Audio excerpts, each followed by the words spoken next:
Hello everyone, সরলরেখা খুব সম্ভবত আজকে লাস্ট লেকচার, যেখানে আমরা আলোচনা করব আজকে কোণের সমদ্বিখণ্ডকগুলো নিয়ে। যে সমদ্বিখণ্ডকের জন্য কিভাবে স্থূলকোণের জন্য কি হয়, সূক্ষ্মকোণের জন্য কি হয়, তারপর কোনো মূলবিন্দুর ওই কোন কোণের ভিতরে মূলবিন্দু আছে সেটা হিসাবে সমদ্বিখণ্ডক, তারপর ওই বিন্দুটা কি ওই সমদ্বিখণ্ডকের ভিতরে আছে কিনা, এইসব জিনিসপত্র দেখতে থাকবো। তো দুটো কোশ্চেন আছে, যেটা হচ্ছে আগের টপিকেরই দুটো কোশ্চেন, একটু গুরুত্বপূর্ণ মনে হয়েছে দেখে তুলে দাও, একেবারে পুরোপুরি টাইপ কভার করে ফেলবে সেজন্য। আর এই তো আমি সামিল আলী মৃদুল আছি তোমাদের সাথে পুরো ভিডিও জুড়ে। ম্যাথ নিয়ে কথা হবে আজকে। So let's crack all the maths down in here in the board. Let's set fire. আচ্ছা, প্রথম যে কোশ্চেনটা দিছে তোমাকে বলা হয়েছে মূলবিন্দু থেকে 7 একক দূরত্বে এবং 3x - 4y + 7 3x - 4y + 7 = 0 রেখার উপর লম্বরেখা সমূহের সমীকরণ নির্ণয় করো। আচ্ছা, তার মানে হচ্ছে মূলবিন্দু থেকে 7 একক দূরত্বে একটা বিন্দু আছে, আর এইটা হচ্ছে রেখাটা যদি আঁকি দেখা যাবে হচ্ছে x অক্ষের ঋণাত্মক দিকে থাকবে আর হচ্ছে y অক্ষের পজিটিভ, এরকম একটা রেখা থাকবে যার হচ্ছে মূলবিন্দু থেকে দূরত্ব হচ্ছে 7 একক। আচ্ছা, এখন প্রথমত আমাকে যে কাজটা করতে হবে, এবং এই রেখার উপর লম্ব রেখার সমীকরণ, শুধু এইটা না, এই রেখার উপর লম্ব রেখার সমীকরণ যেটা মূলবিন্দু থেকে 7 একক দূরত্বে, এইটা না 7 একক, তোমার জন্য বলছে এই রেখার উপর লম্ব রেখা মূলবিন্দু থেকে 7 একক দূরত্বে। এখন এই রেখার উপর লম্ব রেখা হতে পারে কোনগুলো দেখো তো। এই রেখার উপরে লম্ব রেখা হতে পারে এইরকম কিছু রেখা, ধরো এইরকম অনেকগুলো রেখা হতে পারে লম্ব, অনেকগুলো রেখা ওর উপরে লম্ব হতে পারে। তার মধ্যে কোন রেখাটা মূলবিন্দু থেকে 7 একক দূরত্বে? এই দিক বরাবর কি কোনো 7 একক দূরত্বের কোনো রেখা হবে না, যেহেতু তোমার লম্ব রেখা লম্ব দূরত্ব দিয়ে বেশ বিচার করতে হয়, সেজন্য তোমাকে এই বরাবর অথবা এই বরাবর এই দিকে অথবা এই দিকে 7 একক নিতে হবে। তাহলে তোমার জন্য রেখা হবে এইটা, আসলে তোমার জন্য তার মানে রেখা হবে এইটা। ফাইনাল ইকুয়েশন, তুমি এই দুইটা রেখা নির্ণয় করবা, যেটা হচ্ছে এই যে প্রথম রেখার সাথে লম্ব হইলো এবং সেটা হচ্ছে মূলবিন্দু থেকে দেখো 7 একক দূরত্ব তৈরি হলো, এটাকে আমরা বলবো হচ্ছে আমার অ্যান্সার। আচ্ছা, তাহলে এই প্রশ্ন থেকে আমি বুঝতে পারতেছি যে আমার জন্য দেখো চিত্র আঁকার পরে আমি বুঝতে পারছিলাম এই গ্রাফটা, এইটা তুমি আগে আঁকো, এইটা তোমার হচ্ছে এইরকম আসবে, তারপর এই বরাবর যদি তুমি লম্ব রেখা টানতে থাকো তাহলে হচ্ছে দেখা যাবে যে মূলবিন্দু থেকে 7 একক দূরত্বের জন্য হয় দুইটাই পজিটিভ ভ্যালু আসবে, এই খণ্ডিতাংশের ভ্যালু দুইটাই পজিটিভ, অথবা খণ্ডিতাংশের ভ্যালু দুইটাই নেগেটিভ আসবে। ওইটা তোমার অভ্যাসের উপর নির্ভর করে যে তুমি কতখানি ব্যাপারগুলোকে ধরতে পারো না পারো। আর যদি তোমার ধরতে ইচ্ছা নাও করে তাতে সমস্যা নেই, এমনি করা যাবে ম্যাথগুলো। আচ্ছা, প্রথমত আমাকে যে রেখাটা দিছিল সেইটার উপর লম্ব রেখা নিতে হবে। আচ্ছা, দিছিল হচ্ছে 3x - 4y + 7 = 0 এর উপর লম্ব রেখা। দেখো এবার কিন্তু আমাকে কোনো বিন্দুগামী বলে নাই, সে কারণে আমরা যখন বিন্দুগামী করছিলাম আমরা কে হিসেবে কিছু না ধরেই আমরা সরাসরি x এবং y এর মান বসাই দিয়েছিলাম, কিন্তু এবার আমরা সেটা করতে পারবো না। এবার আমাকে একটা ভ্যালু বা একটা কনস্ট্যান্ট, একটা আলাদা একটা ইচ্ছামূলক ধ্রুবক ধরতে হবে। লম্ব রেখা হবে, প্রথমে আমি ধ্রুবক উল্টায় দিব, যে সহগগুলো আছে, তারপরে হচ্ছে আমি কি করব, মাঝখানে চিহ্ন মাইনাস আছে এটাকে আমি প্লাস বানায় ফেলবো। তারপরে এটা সমান কে না ধরে সব থেকে ভালো হয় হচ্ছে এটার জন্য প্লাস কে ধরা। প্লাস কে ধরলে যেটা হবে, তোমার যখন তুমি সমীকরণের ভিতরে বসাবা যে মূলবিন্দু থেকে দূরত্ব, সেখানে কিন্তু ax1 + by1 + c এভাবে বসাতে হয়, বা c1 c তো না, এভাবে বসাতে হয়। তো সেখানে তুমি যদি ধ্রুবকটাকে মাইনাস আকারে রাখো, শুধু শুধু একটা এক্সট্রা ঝামেলা দরকার নেই, এটা প্লাস আকারেই রাখলাম, প্লাস কে হিসেবে থাকলো আমার জন্য। এখন এটা হচ্ছে লম্বরেখার সমীকরণ। এই সমীকরণটা হচ্ছে মূল বিন্দু থেকে 7 একক দূরত্বে আছে। তাহলে মূল বিন্দু থেকে যদি ও 7 একক দূরত্বে থাকে, তাহলে কে এর ভ্যালুটা আমরা নির্ণয় করতে পারবো কিভাবে? 7 সমান লিখতে পারবো 4x যেহেতু মূল বিন্দু থেকে দূরত্ব। আচ্ছা, লিখি আগে 4x + 3y + k, আর নিচে থাকতেছে আমার জন্য a² + b² + a² লিখে ফেলছি। এখন ঘটনা হচ্ছে এই মূল বিন্দু থেকে দূরত্ব মানে হচ্ছে, যেহেতু মূল বিন্দু হতে দূরত্ব 7, যেহেতু মূল বিন্দু হতে দূরত্ব 7, সুতরাং এটা তো মূল বিন্দু থেকে দূরত্ব বললে x এর বদলে আমাকে বসাতে হবে 0 ও y এর পরিবর্তে আমাকে বসাতে হবে 0। সেখান থেকে তোমার k এর ভ্যালু চলে আসে, এটা যেহেতু 5, k চলে আসবে তোমার জন্য ±35।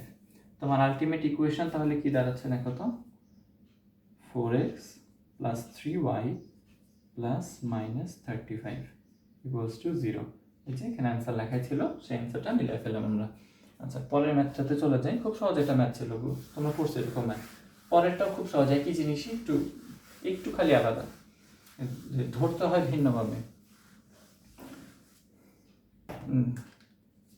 আচ্ছা, এখানে আমাকে বের করতে বলছে একটি সরল রেখা অক্ষ দুইটি থেকে সমমানের যোগবোধক অংশ ছেদ করে।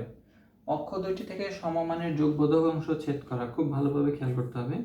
সমমানের যোগবোধক অংশ ছেদ করা মানে হচ্ছে এই পাশ বরাবর ধনাত্মক মান যেহেতু, তার মানে আমার রেখাটা হচ্ছে এই যে প্রথম চতুর্ভাগে আছে, বেশিরভাগ অংশ প্রথম চতুর্ভাগে আছে, অর্থাৎ হচ্ছে যোগবোধক অংশ ছেদ করে এবং মূলবিন্দু থেকে হচ্ছে সমান যোগবোধক অংশ, সমমানের যোগবোধক অংশ যেহেতু বলছে, খেয়াল করো সমমানের যোগবোধক অংশ মানে হচ্ছে এখানে যেই এ এখানে যেই এ, এই দুজনের মান সমান।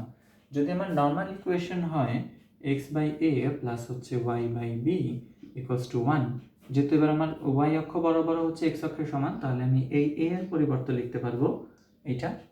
এখন পুরো সমীকরণকে তুমি যদি a দিয়ে গুণ দিয়ে দাও, তোমার জন্য আসবে মাইনাস এ, এ পাশে প্লাস একটা এ থাকতো সমান চিহ্নর ওই পাশে, এটাকে আমি এই পাশে নিয়ে এসে মাইনাস এ হিসেবে লিখে ফেললাম। তাহলে আমার যে সমীকরণ সেটা হচ্ছে x plus y minus a equals to 0। এই সমীকরণটা মূল বিন্দু থেকে তার উপর অঙ্কিত লম্বের দৈর্ঘ্য 4 একক। মূল বিন্দু থেকে যদি তোমার লম্ব অঙ্কন করো বলছে, মূল বিন্দু থেকে x plus y minus a equals to 0 এর লম্ব দূরত্ব বা পারপেন্ডিকুলার ডিস্টেন্স 4 একক বলে দিছে। 4 একক যদি হয় তার মানে 4 ইকুয়ালস আমি লিখতে পারবো x প্লাস ওয়াই মাইনাস এ, নিচে কি x এর সহগ 1 স্কয়ার ও y এর সহগ 1 স্কয়ার। এবং এখানে যদি মূল বিন্দু থেকে যেহেতু দূরত্ব বলছে, তার মানে এই x এর পরিবর্তে তোমাকে বসাতে হবে 0 0, আর এই y এর পরিবর্তে তোমাকে বসাতে হবে আরেকটা 0। তাহলে এখানে থাকলো শুধুমাত্র a, আর এটা এই পাশে গুণ হয়ে যাবে 4√2 হয়ে গেল a এরকম মডুলাস। তাহলে পরের লাইনে তুমি লিখতে পারো a সমান প্লাস মাইনাস 4√2। এবার দেখো তো তোমার জন্য ইকুয়েশন কি দেওয়া ছিল। তোমার জন্য দেওয়া ছিল x ইকুয়ালস টু, তোমার জন্য হবে হচ্ছে x plus y plus minus 4√2। ম্যাথটা এই পর্যন্ত মনে হয় হয়ে গেছে, কিন্তু আসলে একটা ঝামেলা হয়ে যায়। সেটা হচ্ছে যে বলে দিছিল তোমাকে যোগবোধক অংশ ছেদ করে। যোগবোধক অংশ ছেদ করার অর্থ হচ্ছে তোমাকে এই যে এইখানে যে প্যাটার্নটা ছিল, এইখানে এ অবশ্যই ধনাত্মক হতে হবে। এ যদি তুমি ধনাত্মক মান নাও, সরি এ যদি এখানে নিতে চাও, এটার জন্য মানে শুধু এ হচ্ছে ধনাত্মক সেটা বলতে চাচ্ছি। তার মানে ইকুয়েশনের ভিতরে x plus y equals to a, এখানে এ হতে হবে ধনাত্মক মান। তাহলে এ যদি তুমি এই পাশে নিয়ে আসো, দেখো তো কি লেখা যায়, কই লিখবো, পাশেই লিখি। এ যদি তুমি এখানে নিয়ে আসো, লেখা যায় x plus y equals to plus minus 4√2। এখন কি বললাম তোমাকে, এটা শুধুমাত্র ধনাত্মক মান নেওয়া যাবে। তার মানে হচ্ছে প্লাস মাইনাসের বদলে তোমাকে নিতে হবে, তুমি বলে দিবা যেহেতু সমমানের যোগবোধক অংশ ছেদ করে, সুতরাং x plus y equals to 4√2, এটা বললেই হবে, আর কিছু বলা লাগবে না। তো আমার জন্য দুইটা ম্যাথ হয়ে গেল, এটাই যে অ্যান্সার যেখানে দেওয়া ছিল। তো এবার আমরা হচ্ছে সমদ্বিখণ্ডকের ম্যাথগুলোতে চলে যাই। তাহলে আসলে এখানে দেখার বিষয় হচ্ছে তোমাকে প্রথমত যে সমদ্বিখণ্ডক এই জিনিসটা কোণের সমদ্বিখণ্ডক আসলে আমি নির্ণয় করিটা কি। আমি যদি সূত্র মুখস্থ করতে না চাই, আমার জন্য খুব ভালো কিছু অপশন আছে। সেটা হচ্ছে যে কিভাবে সূত্রটা আসে সেটা দেখা। সেটার জন্য কি করতে হবে, প্রথমে তোমাকে দুইটা রেখা নিতে হবে যাদের হচ্ছে তুমি সমদ্বিখণ্ডকের সমীকরণ বের করতে চাও, অথবা ওই রেখা দুইটা আসলে সমদ্বিখণ্ডকের সমীকরণ কি সেটা তোমার জানা দরকার। তাহলে ধরো এরকম একটা রেখা আছে আর এই বরাবর একটা রেখা আছে। আচ্ছা, এখন এই রেখা দুইটার সমদ্বিখণ্ডকের সমীকরণ দ্বারা বোঝাচ্ছে যে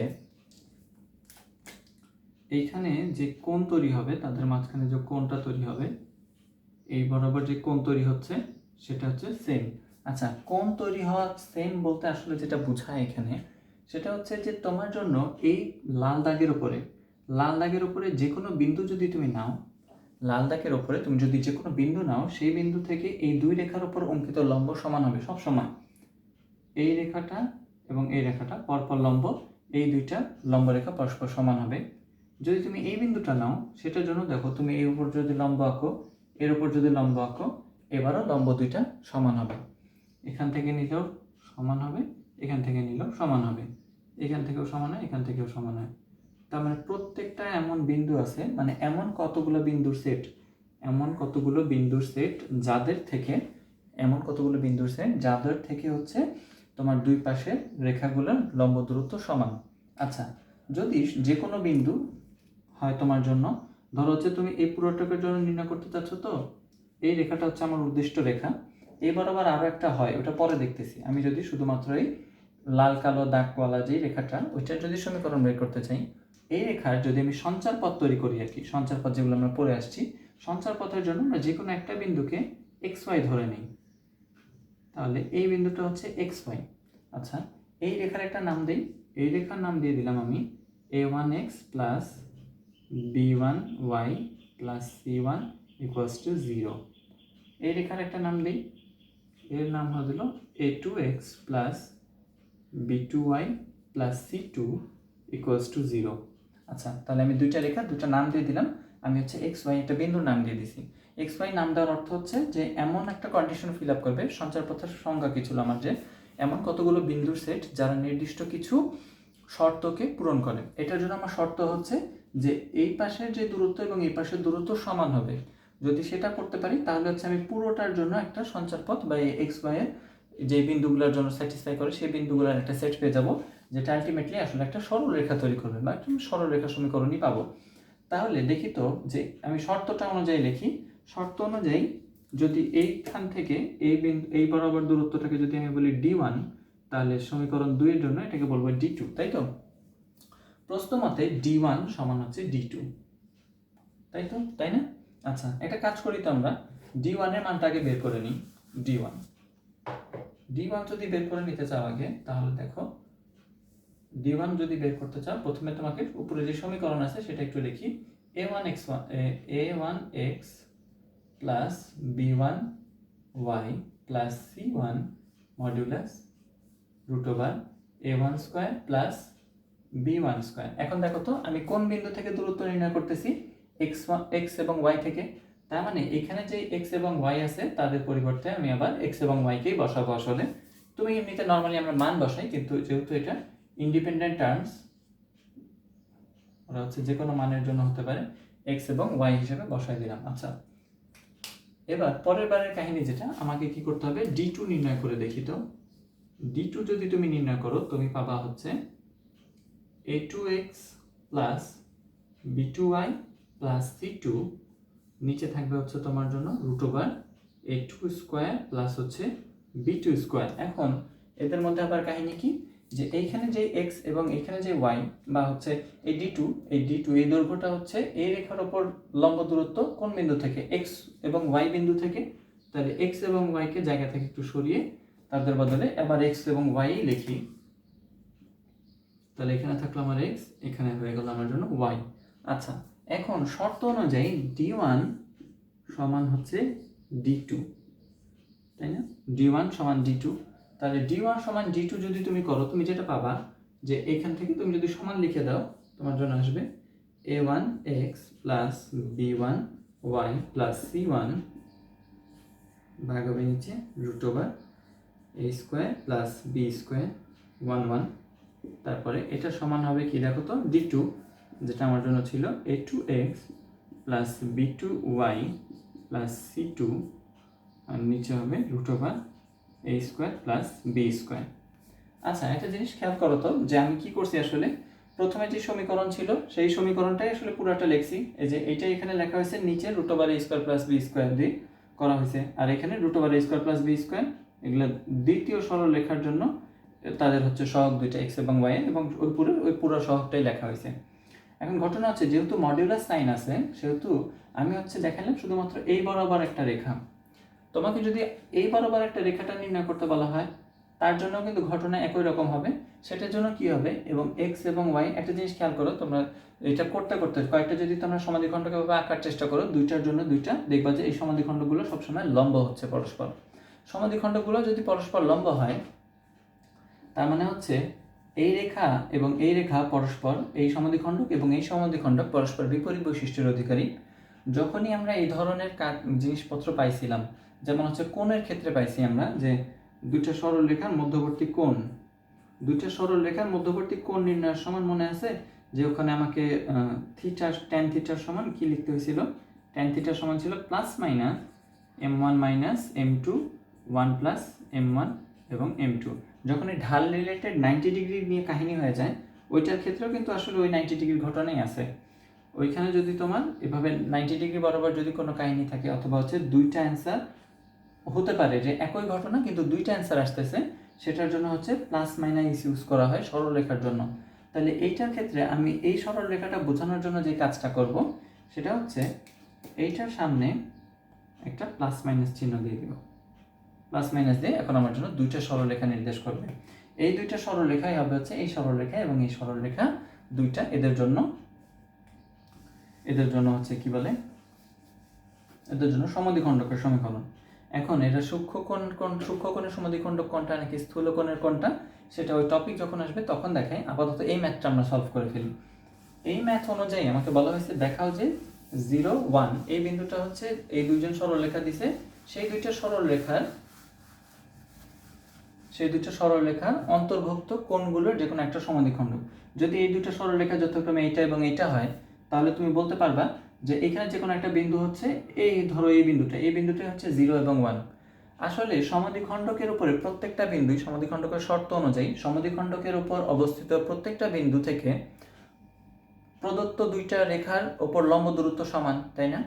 তার মানে হচ্ছে সমদ্বিখণ্ডকের উপরে যদি এই বিন্দুটা থাকে, এই 0 1 এই বিন্দুটা যদি সমদ্বিখণ্ডকের উপরে থাকে, তার মানে 0 1 বিন্দু থেকে এই দুই রেখার উপর অঙ্কিত লম্ব সমান দূরত্ব নির্দেশ করবে।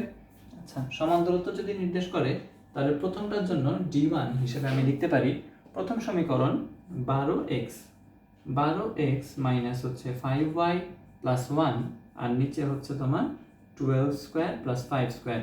এখন বিন্দুর দূরত্ব কোন বিন্দু থেকে যেন 0 1, তার মানে x এর পরিবর্তে আমাকে বসাতে হবে 0 এবং y এর পরিবর্তে আমাকে বসাতে হবে 1।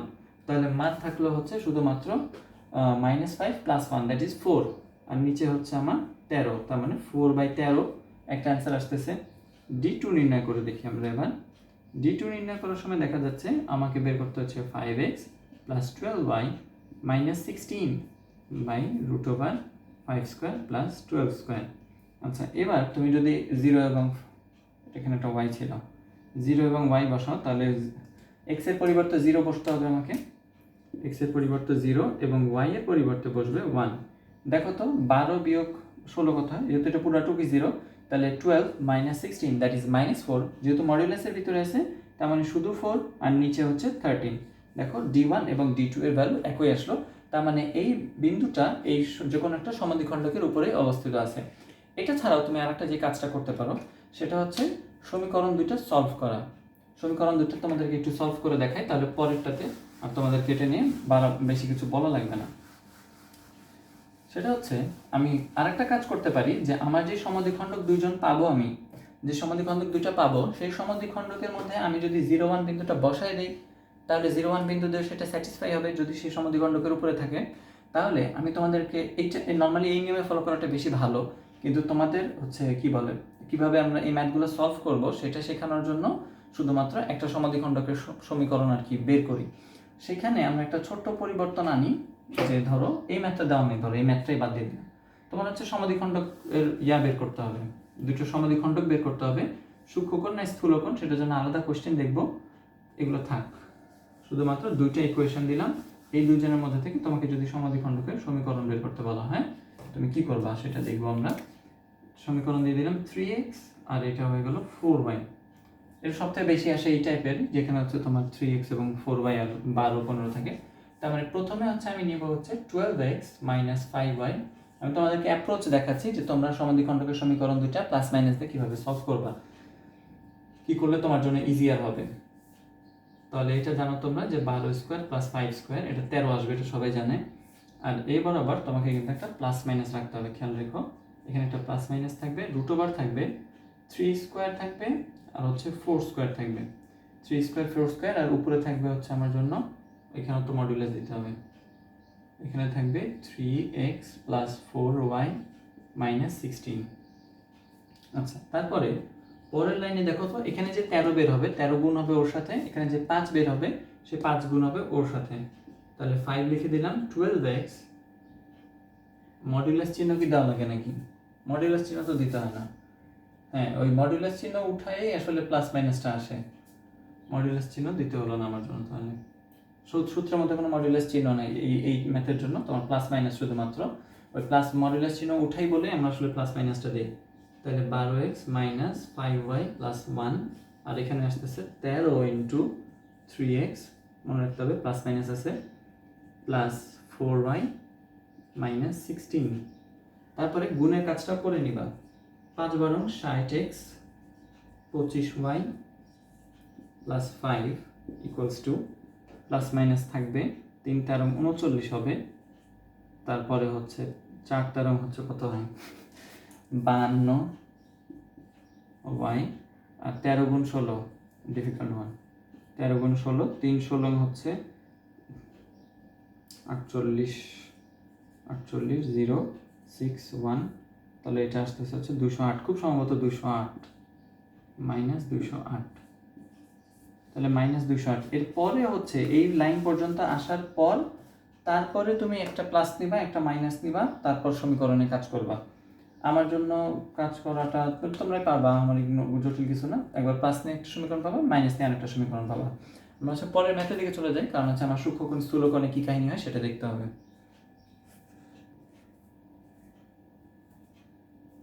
আচ্ছা, খুব ছোট্ট সহজ একটা অঙ্ক দেওয়া হয়েছে, দুটো সমীকরণ দেওয়া আছে। বলছে রেখাদ্বয়ের অন্তর্ভুক্ত স্থূলকোণের সমদ্বিখণ্ডক, তারপর বলছে যে কোন মূলবিন্দু ধারণ করে না তার সমীকরণ, তার সমদ্বিখণ্ডক, তার হচ্ছে সমদ্বিখণ্ডক, যে কোন মূলবিন্দু ধারণ করে না তার হচ্ছে সমদ্বিখণ্ডক।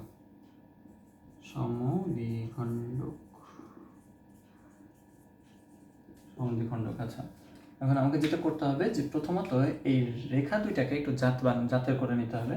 একটু সুন্দর করে নিলে যেটা হয়, ধরো আমি এটাকে দুইটা ফাংশন আকারে লিখলাম যে এর প্রথমটাকে যদি আমি লিখি এফ অফ এক্স, হ্যাঁ, প্রথমটা যদি এফ অফ এক্স আকারে লেখা হয় তাহলে এখান থেকে দেখা যায় যে 3x মাইনাস 4y প্লাস 3 সাজিয়ে লিখলে যেটা হয় এটা সমান হচ্ছে 0। আর একটা সমীকরণ হচ্ছে আমার জন্য কি আছে এখানে, একটা তো গেল এফ অফ এক্স, আর একটাকে আমি লিখলাম, আচ্ছা শুধু এক্স এর তো না, এটা সমীকরণ না, এখানে ওয়াইও আছে, তাহলে এটাকে আমাকে লিখতে হবে x y, function of x y, আর একটা আমি ফাংশন নিলাম হচ্ছে জি দিয়ে, জি এর এক্স এবং ওয়াই। তাহলে এটার জন্য আমি পরেরটা আসবে হচ্ছে 4x minus 3y, 4x minus 3y plus 5 equals to 0। তাহলে দুটো সমীকরণ আমি পেয়ে গেছি। এই দুটো সমীকরণ আমি দুটো নাম দিয়ে নিছি, এফ অফ x1 xy এবং হচ্ছে জি xy। এটা দেওয়ার উদ্দেশ্য হচ্ছে যাতে আমার জন্য কাজটা একটু ছোট হয়, কাজটা আমার জন্য একটু সুবিধার হয় সেটার জন্য। আচ্ছা, এবার আমাকে যেটা করতে হবে যে মানে লিখতে যাতে কম লিখলে তোমরা বুঝতে পারো, রেখাদ্বয়ের অন্তর্ভুক্ত স্থূলকোণের সমদ্বিখণ্ডক। এটার জন্য যেটা করা লাগবে তোমাকে হচ্ছে, যদি সবার আগে যদি স্থূলকোণ অথবা সূক্ষ্মকোণ বলে, স্থূল অথবা সূক্ষ্ম যে কোণই বলুক না কেন, তোমাকে স্থূল অথবা সূক্ষ্মকোণের ক্ষেত্রে তোমাকে সবার আগে এই জিনিসটার মান বের করতে হবে, a1 into a2 plus b1 into b2, a1 into a2 plus b1 into b2, এটার মান বের করে নিয়ে দেখতে হবে মানটা কত আসে। এই মানটা দুই রকম হতে পারে, একটা হতে পারে 0 থেকে ছোট অথবা 0 থেকে বড়, কখনো এটা 0 হবে না, তাই না, কখনো 0 হবে না, কিন্তু এই মানটা হতে পারে 0 থেকে ছোট অথবা 0 থেকে বড়। আচ্ছা, এটা কি 0 হতে পারে কখনো? কেন জানি মনে হচ্ছে এটা 0 হতে পারে,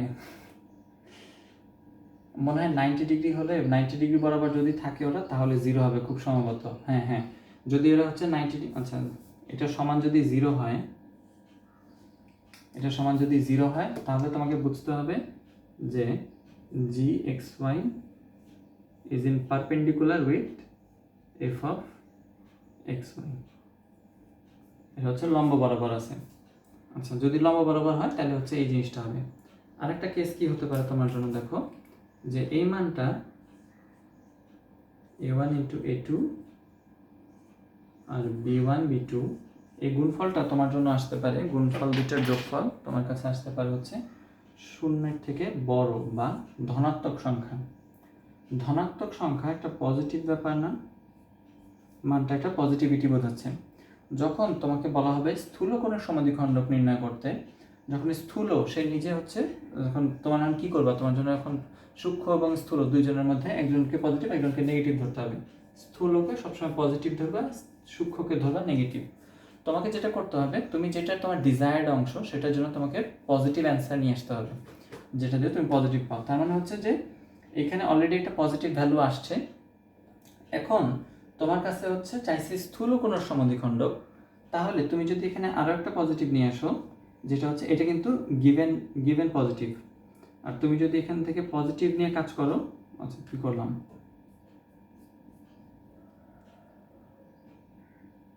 ধরো এটা হচ্ছে এইখান থেকে মানগুলো আসতেছে, আর এইখান থেকে তোমার মান নিয়ে আসতেছে হচ্ছে, বা ওই যে আমার জন্য যে সমীকরণের ভিতরে প্লাস মাইনাস ছিল, তার মানে হচ্ছে তুমি যদি এবার প্লাস নাও, তুমি পাবা হচ্ছে স্থূল কোণের সমদ্বিখণ্ডক।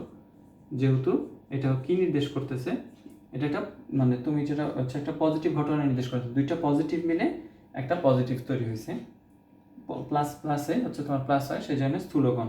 তুমি যদি নেগেটিভ নিয়ে সমীকরণ তৈরি করো, আচ্ছা এটা বলে নিই, এটা হচ্ছে মানটা আসতেছে হচ্ছে a1 a2 plus b1 b2 থেকে, আর এই মানটা আসতেছে হচ্ছে সমীকরণ থেকে, খেয়াল রাখো,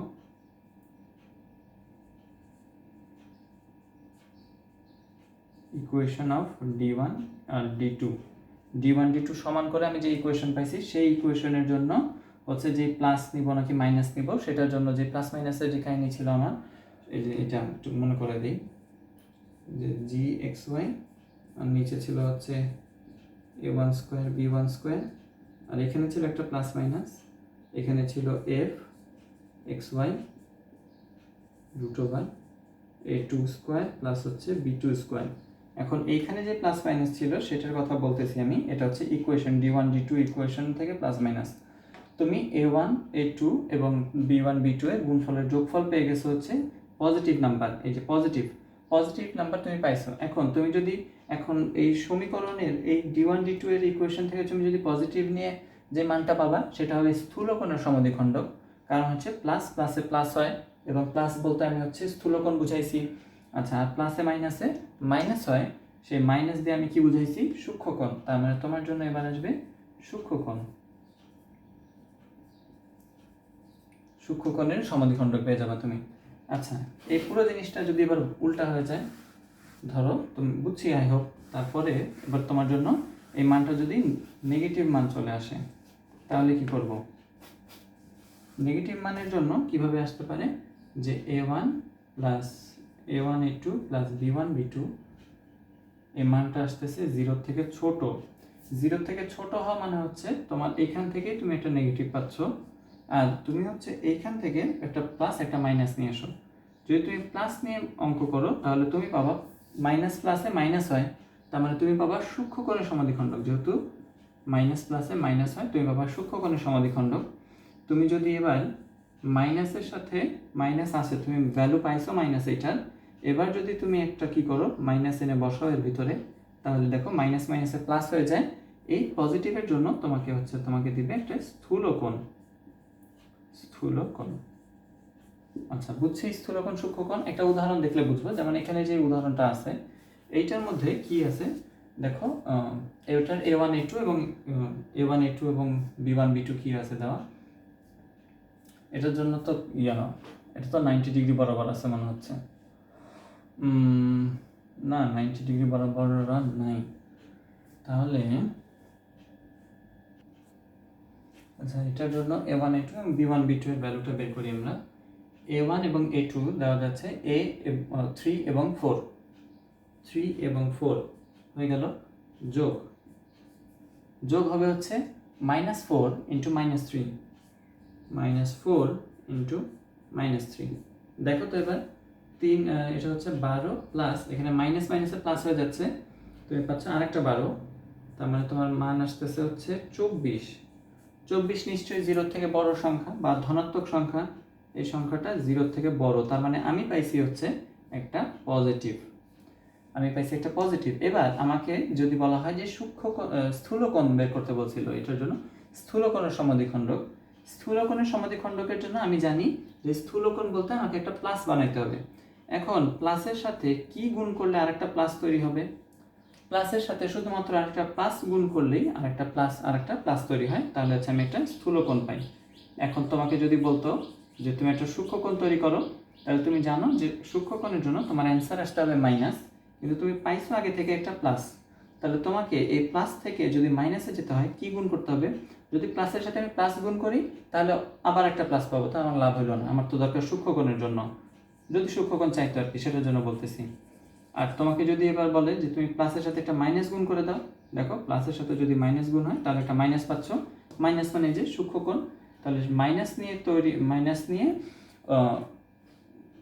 নিয়ে নির্ণয় করা সমীকরণই হবে হচ্ছে তোমার জন্য সূক্ষ্মকোণের সমদ্বিখণ্ডক। আর এইটার জন্য তোমার অ্যান্সার হচ্ছে প্লাস তুমি পাইছো, প্লাস তুমি যদি নাও একটা, তাহলে তুমি শুধুমাত্র স্থূলকোণের জন্য একটা প্লাস পাচ্ছ, তাহলে তোমার স্থূলকোণের জন্য তুমি এই মান বের করে বলবা যে যেহেতু মান ধনাত্মক হয়েছে, সুতরাং ধনাত্মক চিহ্ন নিয়ে তৈরিকৃত সরলরেখার সমীকরণ স্থূলকোণের সমদ্বিখণ্ডক নির্দেশ করবে। এটা দিয়ে হচ্ছে আমি স্থূলকোণ সমদ্বিখণ্ডকের জিনিস বুঝে গেলাম। আচ্ছা, এবার আরেকটা জিনিস হচ্ছে যে কোন মূল বিন্দু ধারণ করে তার সমদ্বিখণ্ডক নিয়ে একটা কথা হয়, অথবা এই মূল বিন্দু ধারণ করা ছাড়াও অন্য অনেক বিন্দুও ধারণ করতে পারে। একটা জেনারেল টার্মে আমরা জিনিসটা শিখবো, সেটা হচ্ছে যে তোমাকে যদি বলা হয় যে এই যে আমার কার্টেসীয় তল, এই বরাবর আমার হচ্ছে দুইটা ইকুয়েশন আছে এরকম দেখতে। এখন এই দুইজন ইকুয়েশনের মধ্যে দেখো তো মূল বিন্দু কোনটার ভিতরে আছে? এটা ছিল আমার মূল বিন্দু, তাহলে মূল বিন্দু হচ্ছে মোটামুটি বোঝা যাচ্ছে যে স্থূলকোণের সমদ্বিখণ্ডক হচ্ছে মূল বিন্দু। যখন আমরা সূত্র ভুলে যাই, আমার ক্ষেত্রে এমন হয়েছিল, আমি যখন সূত্র ভুলে যাই তখন হচ্ছে কি করি, স্থূলকোণ সূক্ষ্মকোণ এই জিনিসটা মনে থাকে, কিন্তু হচ্ছে তোমার এইটা ওই মূল বিন্দুগামী কোনটা হবে নাকি অমুক বিন্দুগামী কোনটা দিয়ে করে ওইটা আমার মনে থাকে না অনেক সময়। সেটার জন্য এটা করি যে আমি গ্রাফে এই দুইটার যে গ্রাফ আছে, গ্রাফ দুটো বসায় ফেলি। এটা কিন্তু এটা গ্রাফ না, এটা র্যান্ডম আঁকছি, তাহলে নর্মাল একটা গ্রাফ এঁকে ফেলি, তারপরে দেখি যে কোনটার ভিতরে হচ্ছে জিরো আছে। আচ্ছা, এটার ভিতরে জিরো আছে, এই তুলনামূলক এই দুইটার মধ্যে দেখা যাচ্ছে এই পাশটা বড়, তার মানে স্থূলকোণের সমদ্বিখণ্ডক হচ্ছে মূল বিন্দুর জন্য হবে। আচ্ছা, এটা হচ্ছে গ্রাফ এঁকে তোমাকে বুঝাইতে হয় যে এই দুইটা কোণের ভিতরে তুলনামূলক এইটা বড়, সুতরাং হচ্ছে আমি এইটা নিলাম। এটা হচ্ছে যখন তুমি পারবে না ফাঁকিবাজি প্রসেস গ্রাফ এঁকে করা। আর যদি তুমি ম্যাথমেটিক্যালি সূত্র দিয়ে করতে চাও তাহলে যেটা হবে যে তোমাকে যে কোনো বিন্দুর জন্য আলফা বিটা যদি যে কোনো একটা বিন্দু হয়, এটা 0 0 না হয়, এটা এখানকার কোনো একটা আলফা বিটা হতে পারে। এখন এই আলফা বিটা বিন্দুধারী কোণের সমদ্বিখণ্ডক নির্ণয়ের জন্য কোণের সমদ্বিখণ্ডক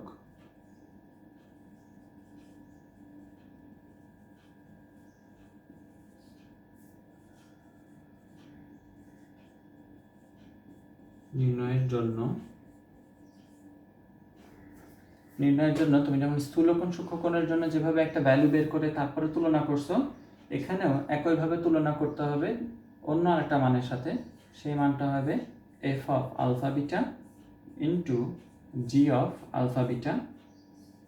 এদের গুণফল যেটা হবে সেটা যদি তোমার ধনাত্মক হয় তাহলে ওই আগের বার যেভাবে কাজ করছি ওই রকমই। একটা উদাহরণ দিয়ে বুঝাই দিই যে ওই এটার ক্ষেত্রে দেখি যে ধরো হচ্ছে আলফা বিটার মান তোমাকে বলে দিলাম আমি 2 এবং 3 ধরে নেই আলফা বিটা সমান হচ্ছে 2 3, আর তোমার জন্য এই রেখাগুলো এমনই আছে। তাহলে এইটার জন্য আমার মান কি আসবে? এটার জন্য মান হবে হচ্ছে 2 এবং 3 যদি বসাই, 3 ইন্টু 2 মাইনাস 4 ইন্টু 3 প্লাস 3 গুণ হবে হচ্ছে জি এর মান বসাতে হবে 4 ইন্টু 2 মাইনাস 3 ইন্টু 3 প্লাস 5। এই মানটা আসতেছে 6 আর হচ্ছে 12, 6 আর 12 বিয়োগ করলে হয় -6, একটা প্লাস 3 মানে হচ্ছে একটা -3 আসতেছে। এই পাশ থেকে আসতেছে একটা 8 -9 মানে হচ্ছে -1 আর হচ্ছে একটা 4, তার মানে এই মানটা আসতেছে -12। দেখো আগের বার কিন্তু আমার পজিটিভ আসছিল, এবার একটা মান আসছে সেটা নেগেটিভ। এখন আমার জন্য মান আসছে নেগেটিভ,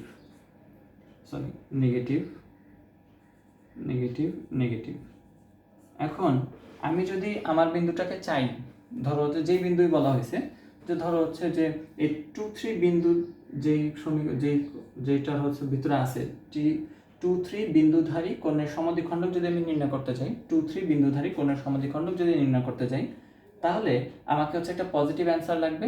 পজিটিভের জন্য এই মাইনাস দুইটা তো আমি পাইছি, এখন এখান থেকে দুইটা পাইছি মাইনাস। এখন মাইনাস থেকে আমি কিভাবে একটা পজিটিভ মান পেতে পারি? মাইনাসের সাথে যদি তুমি একটা পজিটিভ গুণ করো, তুমি অ্যান্সার হিসেবে পাও একটা নেগেটিভ, সেটা আমার জন্য ইনভ্যালিড হবে। ইনভ্যালিড হবে হচ্ছে মানে আমি হচ্ছে ওই মানটা পাবো না, আমি যেটা হচ্ছে ওই বিন্দু ধারণ করে সেই কোণের সমদ্বিখণ্ডক না পেয়ে অপর কোণের সমদ্বিখণ্ডক পাবো। যদি আমি মাইনাস এবং মাইনাস গুণ করি, দেখো আমি একটা পজিটিভ ভ্যালু পাচ্ছি। তার মানে আমি যেটা নির্ণয় করতে চাইছিলাম আসলে, আমি সেই জিনিসটাই এবারে পজিটিভ মান দিয়ে নির্ণয় করতে পারবো। তার মানে এইটার ক্ষেত্রে আমাকে বলতে হবে, যেহেতু এই f of alpha beta into g of alpha beta সমান এসেছে -12, যেটা হচ্ছে একটা ঋণাত্মক সংখ্যা, সেজন্য ঋণাত্মক চিহ্ন নিয়ে তৈরিকৃত সমীকরণই হবে 2-3 বিন্দুধারী কোণের সমদ্বিখণ্ডকের সমীকরণ। না বুঝলে একটু রিমাইন্ড করে আবার বলো, বুঝে নাও। যে তোমাকে বলতে হবে যে এই সমীকরণ, এটার ক্ষেত্রে যদি তুমি উদাহরণ দিতে বলা হয়, 2-3 বিন্দুর কথা বলতেছি, এখানে তো 0-0 বলছিল, আমি 2-3 বিন্দুর কথা বলতেছি। 2-3 বিন্দুর জন্য f of alpha beta into g of alpha beta এর মান পাওয়া গেছে -12, যেটা একটা ঋণাত্মক সংখ্যা। ঋণাত্মক সংখ্যা হওয়ায় ঋণাত্মক মান নিয়ে ঋণাত্মক সংখ্যা হওয়ায় ঋণাত্মক মান নিয়ে তৈরিকৃত সমীকরণ থেকে আমি 2-3 বিন্দুধারী কোণের সমদ্বিখণ্ডকের সমীকরণ পাবো। আচ্ছা, তোমাকে এবার বলা হয়েছে, দেখো তো, যে কোণ মূল বিন্দু ধারণ করে না তার সমদ্বিখণ্ডক নির্ণয় করো। এখন একটা জিনিস খেয়াল করো, তুমি যখন এর ভিতরে এক্স এবং ওয়াই এর মান বসাইছো এই আলফা বিটা হিসেবে, তোমাকে যদি 0-0 বিন্দু দেওয়া হয়, দেখো তো কি থাকবে এখানে? এটাও 0 হয়ে যাবে, এটাও 0 হয়ে যাবে, ও 0 হয়ে যাবে, ও 0 হয়ে যাবে। থাকবে শুধুমাত্র ধ্রুবকগুলা, থাকবে হচ্ছে শুধুমাত্র ধ্রুবক। C1 এবং C2 এর গুণফল বের করতে হবে। তখন মূল বিন্দু যদি তোমাকে বলা হয় মূল বিন্দুধারী বললে দেখা যাবে তুমি হচ্ছে C1 এবং C2 নিয়ে কাজ করলেই হবে। তাহলে C1 এবং C2 এর কথা যদি আসে, তাহলে এই প্রশ্নটার দেখি, যে কোন মূল বিন্দু ধারণ করে না তার সমীকরণ। যে বিন্দু মূল বিন্দু ধারণ করে, এটা যদি তুমি বের করতে চাও, তাহলে তোমাকে অ্যান্সার হিসেবে একটা পজিটিভ আনতে হবে। যে বিন্দু মূল বিন্দু ধারণ করে না, সেইটার জন্য তোমাকে একটা নেগেটিভ মান নিয়ে আসতে হবে। দেখো C1 এবং C2 এর গুণফল দেখা যাচ্ছে 3 × 4, 3 × 5, 3 × 5 আসতেছে হচ্ছে একটা পজিটিভ সংখ্যা। এটা হচ্ছে একটা পজিটিভ সংখ্যা, পজিটিভিটি নিয়ে বাড়াচ্ছে। এখন এই পজিটিভের সাথে যদি আমি একটা পজিটিভ অ্যান্সার আনতে চাই, তাহলে আমি পাবো হচ্ছে, মানে আমি এখানে যেটা গুণ করি সেটা গুণ করে যদি একটা পজিটিভ মান পাই, তাহলে সেটা নির্দেশ করবে মূল বিন্দু ধারণকারী কোণের সমদ্বিখণ্ড। আর তুমি যদি ঋণাত্মক মান নিয়ে কাজ করো, তার মানে হচ্ছে মূল বিন্দু যেই কোণটা ধারণ করতেছে না সেই কোণের সমদ্বিখণ্ড। তাহলে এইটার জন্য তোমার মান অলরেডি পজিটিভ আসছে, এবং তোমাকে হচ্ছে ধারণ করে না এমন একটা রেখা লাগবে। ধারণ করে না বলছে, সেই জন্য তোমাকে ঋণাত্মক মান আনতে হবে অ্যান্সারে। ঋণাত্মক মান যদি আনতে চাও, তাহলে পজিটিভের সাথে কি গুণ করলে মাইনাস আসবে? নিশ্চয়ই একটা ঋণাত্মক সংখ্যা। আর যদি পজিটিভের সাথে প্লাস গুণ করতো, তাহলে হচ্ছে পজিটিভ আসতো। তোমার জন্য হবে এইটা অ্যান্সার, তোমাকে নিতে হবে এই মাইনাসটা। তার মানে তোমাকে বলতে হবে, যেহেতু ধ্রুবকদ্বয়ের গুণফল একটি ধনাত্মক সংখ্যা, সুতরাং ঋণাত্মক চিহ্ন নিয়ে তৈরিকৃত সমীকরণ নির্দেশ করবে যে কোণ মূলবিন্দু ধারণ করে না সেই কোণের সমদ্বিখণ্ডক। বুঝছি ব্যাপারটা? আই হোপ বুঝছি। না বুঝলে কোনো সমস্যা নেই, বইয়ের ভিতরেও তোমাদের ব্যাখ্যা করা আছে। আমি আমার মতন করে বললাম যে নর্মালি যদি তোমাকে অন্য কোনো আলফা বিটা দেওয়া থাকে, তাহলে হচ্ছে এইভাবে বের করবা। আর আলফা বিটার বদলে যদি 0-0 দেয়, তাহলে এই মানগুলো থাকে না, কিছু থাকে হচ্ছে শুধুমাত্র দুইটা ধ্রুবক, which is C1 এবং C2। এটা হচ্ছে মূলবিন্দু ধারণকারীর জন্য। আমাদের সরলরেখা চ্যাপ্টার আপাতত এখানেই শেষ করে দেওয়া যায়। তোমরা হচ্ছে বাকি ম্যাথগুলো অবশ্যই বইয়ের সবগুলো ম্যাথই করতে হবে তোমাকে। টাইপ ধরে ধরে এই কয়েকটা ম্যাথ দাগায় দেন ভাইয়া, এরকম করলে হবে না, আসলে সব ম্যাথই করা লাগবে। আমি তোমাদেরকে এই ম্যাথগুলো এভাবে করানোর উদ্দেশ্য তোমাদেরকে আগেও বলছি যে আমি ম্যাথমেটিক্সের কনসেপ্ট বোঝাতে একটু দুর্বল। ম্যাথমেটিক্স আমি হয়তো, আমার মনে হয় যে আমি তোমাদেরকে যা বুঝাই সেটা আসলে খুব দুর্বল একটা অংশ বুঝাই, সেই কারণে আমি ম্যাথের থিওরির দিকে বেশি যাই না। যেমন এইটা যে থিওরি আলোচনা করলাম, এরকম খুব বেশি থিওরির ভিতরে আমি ঢুকি না, কারণ হচ্ছে আমি নিজে হয়তো বুঝি কিন্তু সেটা তোমাদেরকে সেভাবে ডেলিভার করতে পারি না। তো সেই কারণে ম্যাথে হচ্ছে আমার প্রবলেম বেসড ক্লাসগুলো হয়, যে প্রবলেম সলভ করার সময় আমাদের কি কি সূত্র আসে, সেই সূত্রগুলো কিভাবে আসে একটু টুকটাক দেখানো, কিভাবে প্রয়োগ করতে হয় সেটা একটু জানা, এইটুকুই। তো সেই কারণেই হয়তো দেখলে আজ শুধুমাত্র প্রবলেম নিয়ে আলোচনা হলো, কনসেপ্ট তোমাদের যা দেওয়ার আমি মোটামুটি দিছি। বাকি ম্যাথগুলো তোমাদের নিজ দায়িত্বে সবগুলো বইয়ের সবগুলো ম্যাথ করতে হবে। তুমি যেই বই ফলো করো না কেন তোমাকে বইয়ের সবগুলো ম্যাথ করতে হবে। আমি বইয়ের সবগুলো ম্যাথ না করার একটা পাইছি একটা খেসারত আমি এখনও দিতে হচ্ছে মাঝে মাঝে। তো এতক্ষণ সাথে থাকার জন্য ধন্যবাদ। দেখা হবে নতুন কোনো লেকচারে। Till then have a good day, good time, all the best.